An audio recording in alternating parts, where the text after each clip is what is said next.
겸손의 왕이라는 주제로 함께 오늘 본문 말씀을 중심으로 말씀을 보려고 합니다. 그런데 부제를 한 번 더 달아야 될 것 같아요.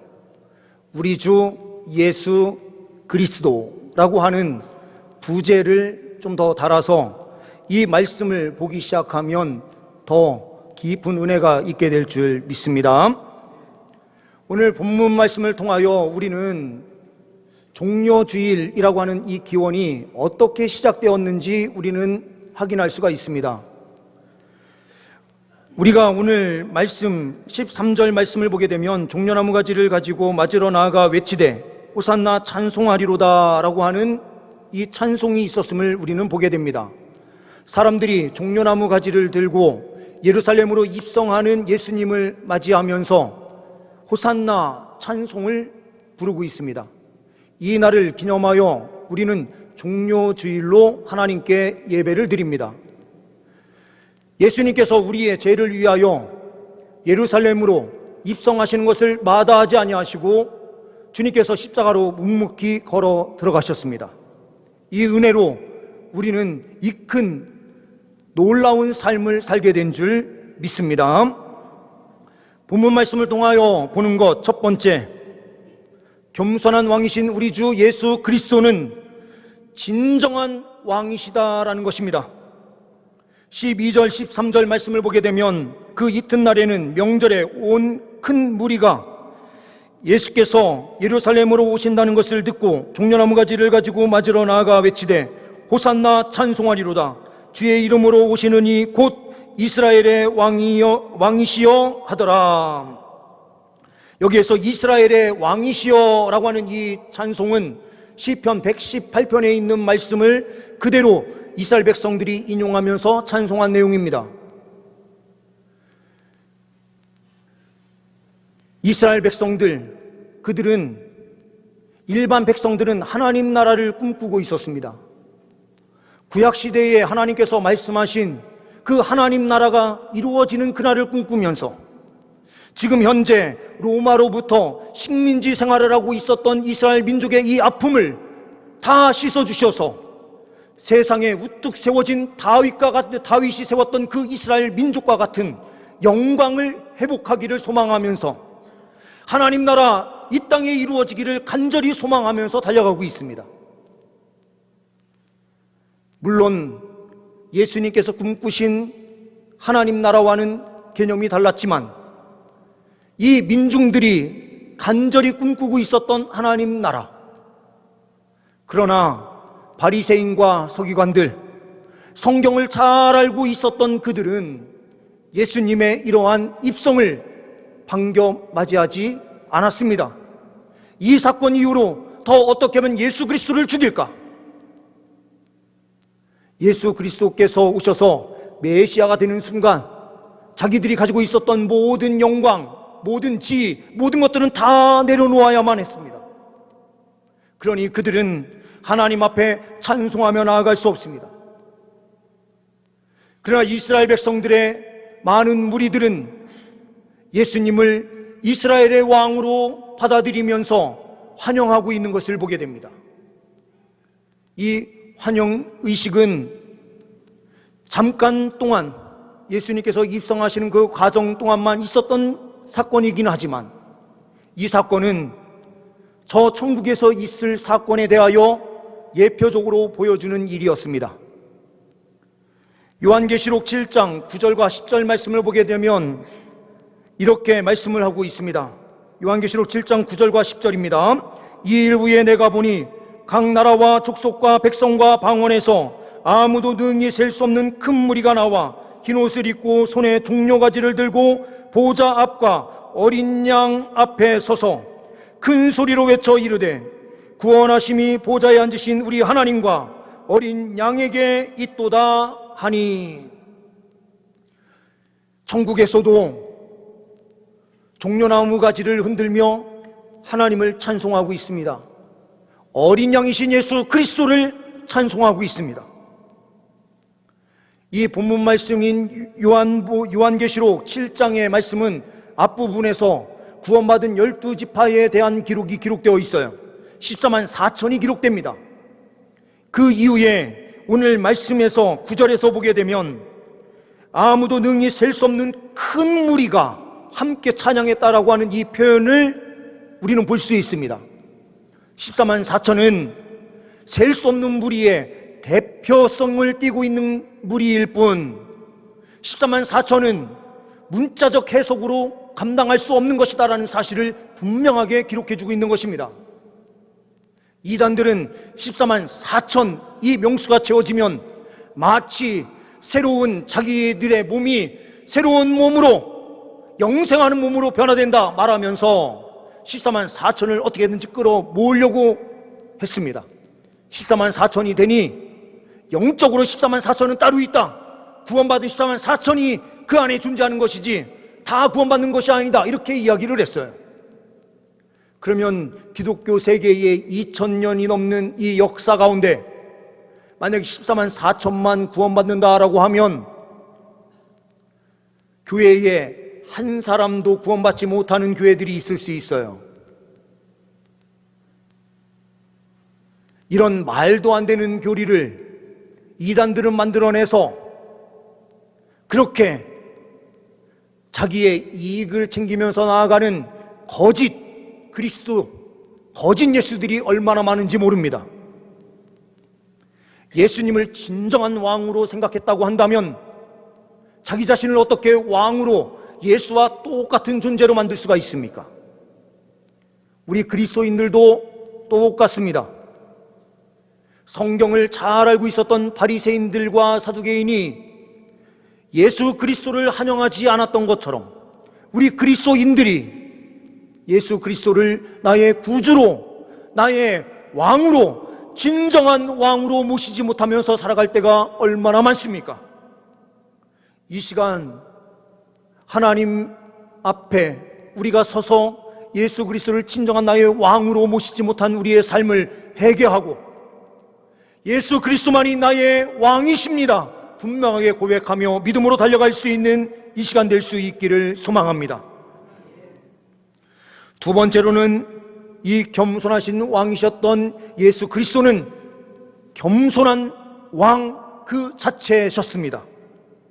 14절 말씀을 보게 되면 이렇게 말씀을 하고 있습니다. 예수는 한 어린 나귀를 보고 타시니, 예수는 한 어린 나귀를 보고 타셨다. 공간복음을 보게 되면 마태복음, 마가복음, 요한복음에 나귀와 나귀 새끼, 나귀와 나귀 새끼라고 하는 것을 강조하고 있어요. 제자들이 가서 주가 쓰시겠다라고 말을 하면서 나귀를 데리고 왔는데 큰 나귀, 어른 나귀와 어린 나귀가 있었어요. 예수님께서 선택하신 것은 무엇을 선택하십니까? 어린 나귀를 선택하신 거예요. 예수님께서는 겸손한 왕이시라 하늘 보좌를 다 버리시고 이 땅에 오셔서 십자가를 짊어지시기 위하여 들어가시는 그 자리에서 가장 겸손하게 어린 나귀를 선택하셨습니다. 겸손한 왕이신 예수 그리스도로부터 선택받은 어린 나귀, 이것은 주님께 사용되는 사람들은 어떠한 사람이어야 되는지를 이 부분을 통하여 보여주는 것이기도 합니다. 큰 나귀와 어린 나귀를 동시에 데리고 왔어요. 예수님께서는 힘 좋고 일 잘하는 큰 나귀, 프로급의 일 잘할 수 있는, 사람 잘 태울 수 있는 그런 나귀를 선택하는 것이 아니라 누가 봐도 아마추어 같은 어린 나귀, 일도 제대로 할 수 없을 것 같았던 그 나귀를 선택하셔서 하나님 그 영광스러운 예수 그리스도를 등에 지고 갈 수 있는 그 놀라운 특권을 그 어린 나귀에게 주고 있는 것을 오늘 말씀을 통하여 우리는 보는 것입니다. 주님께서는 힘 있는 자를 사용하시지 않습니다. 능력 있는 자를 사용하시지 않습니다. 물질이 많은 자를 사용하시지 않습니다. 주님께서는 겸손하게 어린 나귀와 같이 아무것도 할 수 없지만, 연약하지만 주님 앞에 나와서 있는 그 어린 나귀를 주님께서는 선택하셔서 그 영광스러운 은혜를 입도록 하십니다. 우리가 돈이 많아야 일하는 것이 아닙니다. 교회 공동체는 물질도 아니요, 능력도 아니요, 그 어떠한 것도 아니요, 우리는 어린 나귀와 같이 겸손하게 서 있으면 하나님께서는 그 겸손함을 통하여서, 주님의 겸손함을 통하여 이 세상을 구원하시기 위하여 사용하시고, 하나님의 그 놀라운 영광을 세상 가운데 드러내시기 위하여 일하시는 것입니다. 우리는 왜 겸손해야 합니까? 예수님께서 왜 겸손해지셨습니까? 겸손해야만 공감할 수 있기 때문에 그렇습니다. 예수님께서 하늘 보자 그 가운데 그냥 계셨더라면 우리 육신을 입은 우리를 제대로 이해하실 수 없을지도 몰라요. 그런데 예수님께서 이 땅에 오셔서 육신의 그 옷을 입으시고 직접 살아보시니 이 땅의 삶이 얼마나 어려운지 직접 아시는 거죠. 그래서 주님께서 우리 가운데 역사하셔서 힘들고 어렵고 쓰러지고 넘어진 심령을 주님께서 일으켜 세워주시고, 나는 큰 자를 사용하는 것이 아니라 연약한 자, 때로는 넘어져서 나는 할 수 없습니다 하는 자를 나는 사용한다. 주님께서 말씀하시면서 우리에게 위로해 주시고 일으켜 세워주십니다. 주님께서 그 겸손함이 있으셨기에 우리를 이해하셔서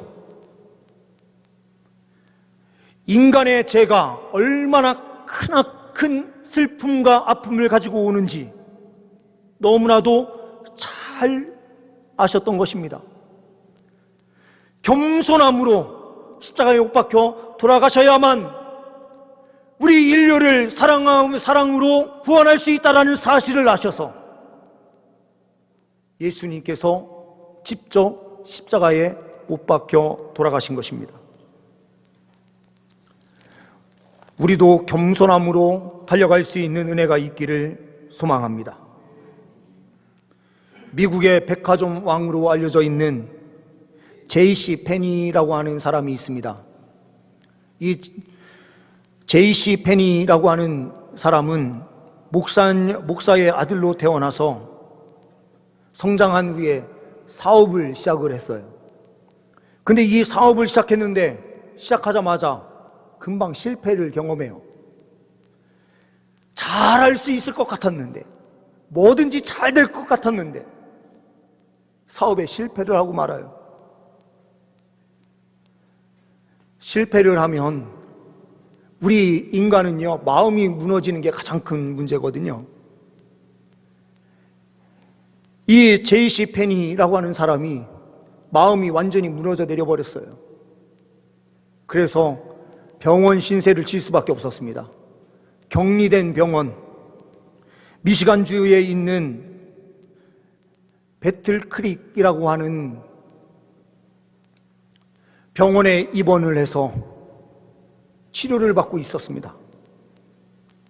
그런데 어느 날 아침 지쳐서 낙심되어 있는 그 가운데에 어느 곳에선가 찬송 소리가 들려오는 거예요. 그래서 이 사람은 그 찬송 소리가 나는 쪽으로 가보니 병원 옆에 조그마한 교회가 하나 세워져 있는데 그곳에 몇 사람 안 되는 사람들이 모여서 예배를 드리는 거예요. 근데 그때 익숙한 찬양이 들려옵니다. 너 근심 걱정 말아라. 주 너를 지키리. 이 찬양이 들려오는 순간 그는 주님 앞에 엎드렸어요. 하나님, 저는 아무것도 할 수 없습니다. 이 진흙과 같은 어둠을 어떻게 뚫고 나갈 수 없습니다. 이제 지쳐서 아무것도 할 수 없습니다. 저를 도와주세요. 그때에 주님께서 눈물을 펑펑 쏟는 그에게 회복의 역사를 일으켜 주셨어요. 다시 용기가 생겨서 일어나서 일을 시작했는데 그 결과 J.C. 페니, 이 사람이 백화점을 세우게 되고 그 백화점이 미국 곳곳에 세워지면서 1000개가 넘는 백화점이 설립되게 됩니다. 백화점 왕이 됐어요.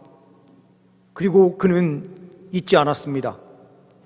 자기가 가장 낮아졌었던 그 시점에서 은혜를 베푸신 하나님의 은혜를 기억하고요, 힘들고 어려운 사람들 도와주는 일에 헌신하면서 달려가요.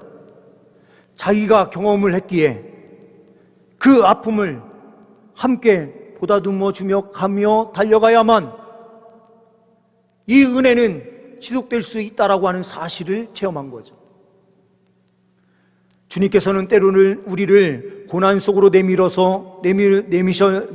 주셔서 우리가요 그곳에서 겸손하게 만드시고 하나님만 의지하는 자로 주님께서 만들어 주실 때가 있어요.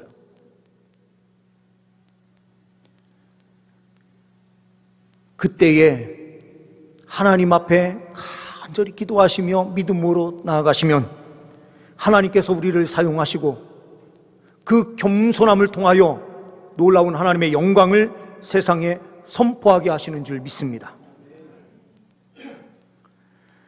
세 번째로, 우리 주 예수 그리스도는 순종의 왕이십니다. 15절 16절 말씀을 보게 되면 이렇게 말씀합니다. 이는 기록된 바 시온 딸아 두려워하지 말라. 보라, 너의 왕이 나귀 새끼를 타고 오신다 함과 같더라.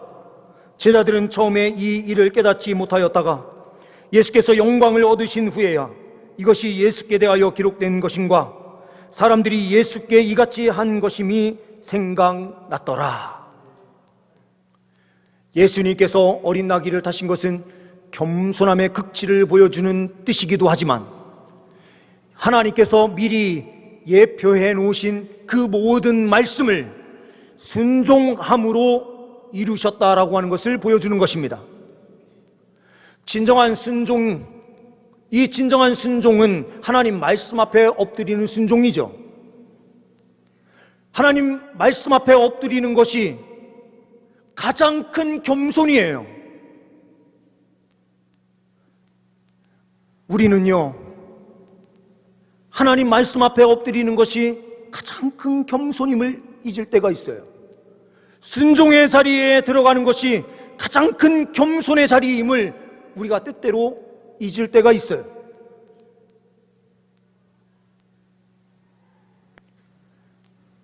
하나님 말씀 앞에 전적으로 순종하는 자를 주님께서는 기뻐하십니다. 예수님께서 전적으로 하나님 말씀 앞에 순종함으로 우리에게 이 큰 구원의 역사가 펼쳐지게 된 줄 믿습니다.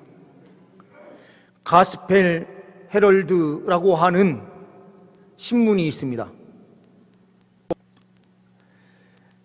이곳에 세실이라고 하는 한 사람이 자기 간증 내용을 기록해서 썼는데요, 이런 내용이에요.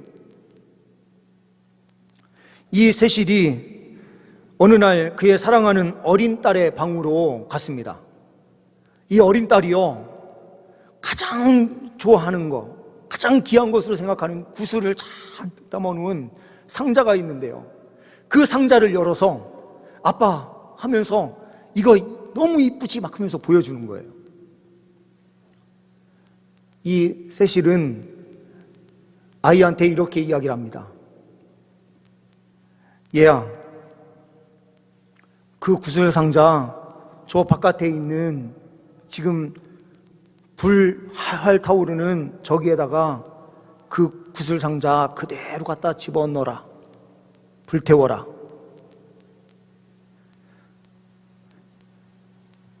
그렇지만 이거는 강요가 아니고 네가 선택하는 거야. 그냥 가지고 있을 수도 있고 저기 불에 넣을 수도 있어. 그런데 아빠는 네가 그거를 저 불 속에 넣었으면 좋겠어. 이 아이는요, 근심 걱정이 생기기 시작했습니다. 어떻게 해야 되나? 이러다가 그 아이의 선택은요, 그 상자를 그대로 불 속에 집어넣는 것이었습니다. 그랬더니 어떻게 됐을까요? 다 녹아서 흔적도 보이지 않을 만큼 다 녹아가지고 유리로 그냥 밑에 있는 거죠. 며칠이 지난 후에요, 그의 아빠가 그것보다 더 아름다운 구슬을, 이쁜 거를 선물로 딱 사서 아이한테 주는 거예요. 그러면서 이 아버지가 그 아이에게 이렇게 말을 해요. 내 딸아, 아빠가 이렇게 한 것은 네가 하늘에 계신 아버지를 신뢰할 수 있는 방법을 가르쳐 준 거야.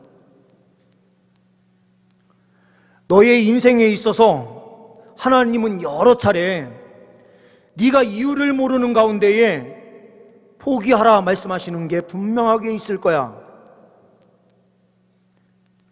그때에 네가 이유를 모르고 네가 하나님의 뜻을 몰라도 하나님께서 요구하신다면 전적으로 순종해라.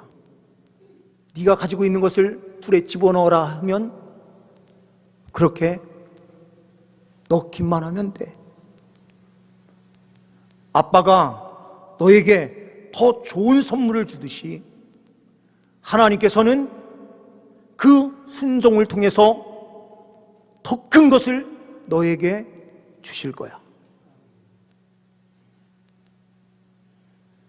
순종은요, 이해되기 때문에 하는 것이 아닙니다. 우리가 이해가 돼서 하나님 말씀 앞에 순종하는 것이 아니에요. 믿음으로 순종하는 거예요. 앞이 보이지 않고 결과가 무엇인지 우리는 알 수 없지만 주님께서 순종하라 하시니 순종하는 거예요.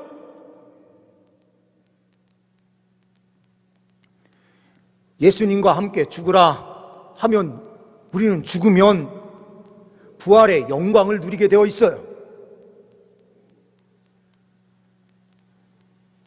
겸손의 왕이신 우리 주 예수 그리스도께서는 만왕의 왕이셨습니다. 그러니 우리도 예수 그리스도를 만왕의 왕으로 분명하게 믿고 고백하는 삶으로 나아가야만 합니다. 주님께서 겸손함으로 순종하셨습니다.